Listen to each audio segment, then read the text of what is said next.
दोस्तों, हर रोज हर्षवर्धन त्रिपाठी टीवी में आकर बीजेपी की दलाली करता रहता है, लेकिन आज हर्षवर्धन त्रिपाठी ने तो हद ही कर दी। बलात्कारी आरोपी नवाब को समाजवादी पार्टी से जोड़ना हर्षवर्धन को भारी पड़ गया। जब वरिष्ठ पत्रकार अभय दुबे की बारी आती है तो वो कहते हैं बृजभूषण को किस तरह से बीजेपी पार्टी ने बचाने की कोशिश की थी। ये बात हम सबको पता है। बलात्कारी किस पार्टी में था और अब किस पार्टी में है, ये बोलने के बजाय बोलना चाहिए कि इन सभी पर कार्रवाई हो। और हर्षवर्धन की आगे की धुलाई आप वीडियो में खुद ही देख लेना, कैसी गजब की धुलाई हुई है। और दोस्तों, वीडियो का लास्ट पार्ट तो बिल्कुल भी मिस मत करना, क्योंकि वीडियो के अंत में वरिष्ठ पत्रकार शीतल प्रसाद ने भी हर्षवर्धन को बहुत ही बुरे तरीके से जलील किया है। तो चलिए वीडियो स्टार्ट करते हैं। पहले ये देखो, मुझे लगता है हर्षवर्धन त्रिपाठी जी का रुख करती हूँ। सर, मैं आपसे ये समझना चाहती हूँ कि कानून व्यवस्था राज्य सरकार की जिम्मेदारी, और ऐसे में अगर प्रेस कॉन्फ्रेंस करके बीजेपी की तरफ से कहा जाता है कि साहब जो दो लड़के हैं इनकी वजह से ये हिमाकतें जो हैं वो बढ़ रही हैं, तो आप इसे किस तरीके से देख रहे हैं? ये यूपी में बीजेपी सरकार उसकी लाचारी नजर आती है, या फिर जो विपक्ष कह रहा है कि ये सिर्फ और सिर्फ विपक्ष को घेरने की एक रणनीति है?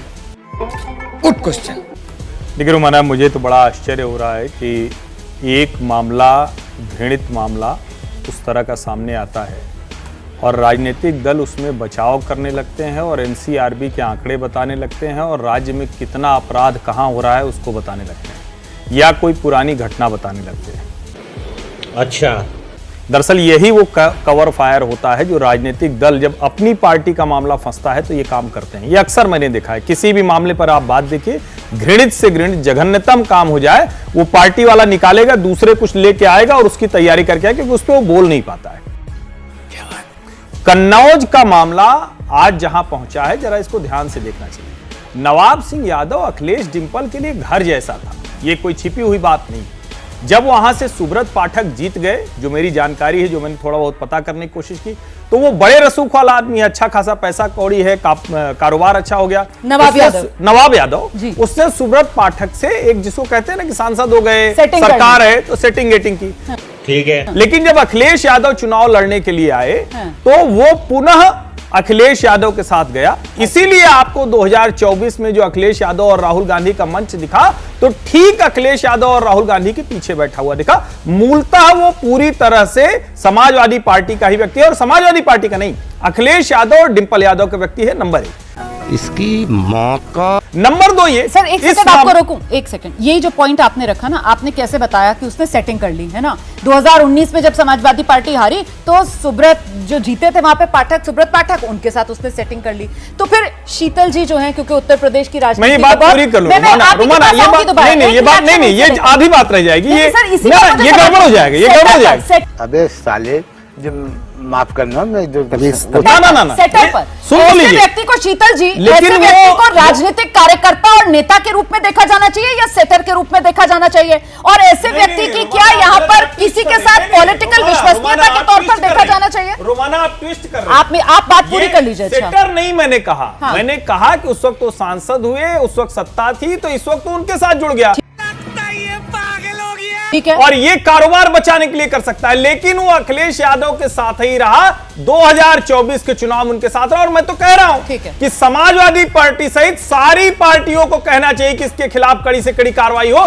क्यों समाजवादी पार्टी गोलमोल बयान अभी बदत है भाई, अभी बदत है। डेरी और मोहित खान के मामले में तो अभी वो बीता नहीं कुछ दिन, अवधेश प्रसाद ने क्या क्या बोला था, वो अंग्रेजी बोलने लगे थे। I don't know, I am not aware until unless, पता नहीं क्या क्या बोलने लगे थे। और उन्होंने, अखिलेश यादव ने डीएनए टेस्ट की मांग कर दी थी। हमने तो नहीं सुना किसी नेता के मुंह से। ठीक है, अब जवाब ले लेते हैं। रुक, तेरे को बताते, तेरी माँ की। देखिए, यहाँ पे बहस में जितने भी लोग हैं उनमें से कोई ये तो नहीं कह रहा है कि नवाब यादव निर्दोष है या नवाब यादव कोई कमतर अपराधी है या उसको कम सजा दी जानी चाहिए। ऐसा तो कोई बोल नहीं रहा, ना कोई बोलेगा। बात तो सही है। मेरा कहना यह है कि क्या इस बात का कोई प्रमाण भारतीय जनता पार्टी ने मुहैया कराया है कि समाजवादी पार्टी नवाब यादव को बचाने की कोशिश कर रही है? Good question. ठीक है, देखिए, राजनीति का अपराधीकरण बड़े पैमाने पर हो चुका है। सभी पार्टियों के बाहुबली होते हैं, सभी पार्टियों के गैंगस्टर्स होते हैं, सभी पार्टियों के गुंडे होते हैं। उन्हें ठेकेदारी, जब सत्ता मिलती है तो उन्हें ठेका भी मिलता है, उनकी धन संपत्ति भी बढ़ती है। ये सब एक स्थापित तथ्य है और उसमें कोई भी पार्टी दूध की धुली हुई नहीं है। ये बड़ी अच्छी बात कही है। मैं ये जानना चाहता हूं कि नवाब यादव का किसी भी पार्टी से संबंध रहा हो क्या समाजवादी पार्टी से मालूम, हम मान लेते हैं ये बात कि वो अभी अखिलेश यादव और डिंपल यादव का प्रचार कर रहा था, मैं इस पर कोई बहस नहीं करना चाहता, ठीक है, मैं मान लेता हूं उस बात को।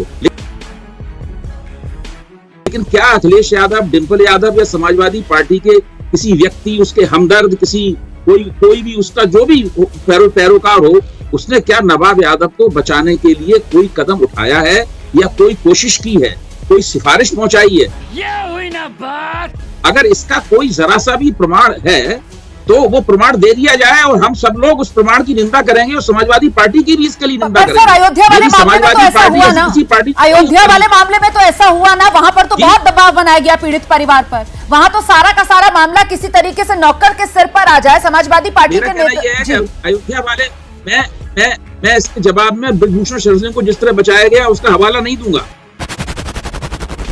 अयोध्या वाले मामले में अगर ऐसा किया गया है तो वो घोर निंदनीय है। तो मेरा मानना है कि जिन लोगों ने दबाव बनाया उनके खिलाफ भी मुकदमा दर्ज होना चाहिए। सही बात है। मैं तो ये कहता हूं कि समाजवादी पार्टी के किसी व्यक्ति ने अगर उनको जरा भी बचाने की कोशिश की है तो उनको भी न बख्शा जाए, उसके लिए भी दफा मौजूद है कानून में भाई। सही बात है सर, बिल्कुल। उनको भी क्यों छोड़ा जाए? क्या बात है सर, क्या बात है सर। और ये अयोध्या वाले मामले में जो बुलडोजर वाला एक्शन हुआ वो भी हम दिखा रहे हैं दर्शकों को टेलीविजन स्क्रीन पर इस समय। जी सर, जी। तुम्हारा एक जरा सी बात मैं कह रहा हूं, अब श्री आदित्यनाथ जी 7 साल से उत्तर प्रदेश के मुख्यमंत्री हैं, स्पष्ट बहुमत की सरकार चला रहे हैं। अब ये ऐसा नहीं है कि 2017 में अभी मुख्यमंत्री बने हों और 2018 में ये घटना हुई हो। वो कब तक समाजवादी पार्टी के दरवाजे पे ठीकरा फोड़ते रहेंगे कि इनकी वजह से उत्तर प्रदेश में अब कानून व्यवस्था की स्थिति बिगड़ी हुई है? भाई अब तो उन्हें सारी जिम्मेदारी खुद लेनी चाहिए ना, हर चीज की जिम्मेदारी। भी मुख्यमंत्री बना रहना चाहता हूं, उसके बाद फिर चुनाव जीतना चाहता हूं, तो कुछ तो करें, खुल के कहें कि मेरी जिम्मेदारी है उत्तर प्रदेश की कानून व्यवस्था। आइए शीतल जी, मुझे ये बताइए कि ये इस वक्त जो हम चर्चा कर रहे हैं वो कन्नौज वाले मामले पर कर रहे हैं, जिसको लेकर बीजेपी की तरफ से कहा गया कि भाई जीतने के बाद चुनाव, ये जो 2 लड़के हैं इनकी वजह से अपराधियों की जो हिमाकत है वो बढ़ गई है। तो यहां पर इस पूरे मामले को आप किस रूप में इंटरप्रेट कर रहे हैं सर? और वो चलो भाई देखो अब मैं क्या करता। मेरा सवाल जो रह गया पीछे, ये जो नवाब यादव है, फिलहाल इसका कनेक्शन किसी पॉलिटिकल पार्टी से जोड़कर देखा जा सकता है या फिर सिर्फ और सिर्फ इसके नाम पर अभी सियासत चमकाने का खेल खेला जा रहा है? अभी पता चलेगा।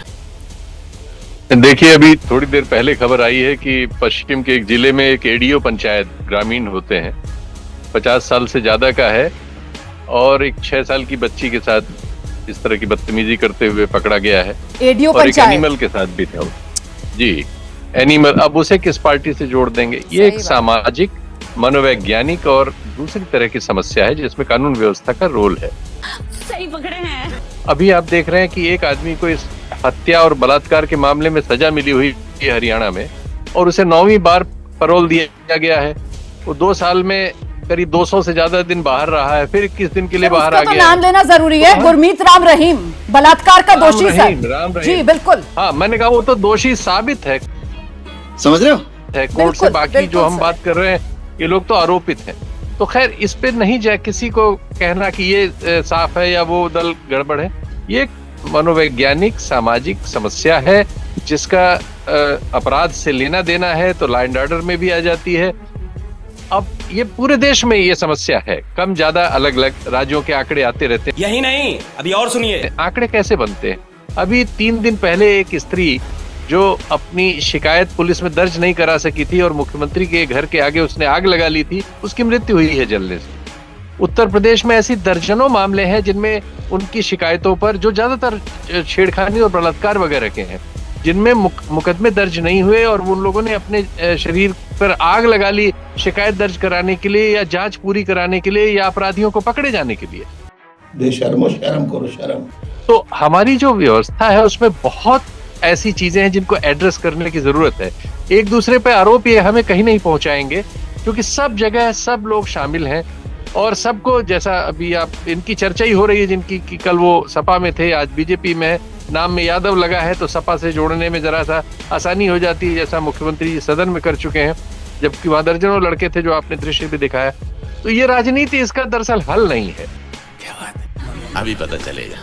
कोई भी होगा, आंकड़ों में बाजीगरी वगैरह की जा सकती, की जाती है, प्रशासन FIR ही नहीं करता, बहुत सारे लोगों की, गरीब लोगों की नहीं होती, कमजोर लोगों की नहीं होती।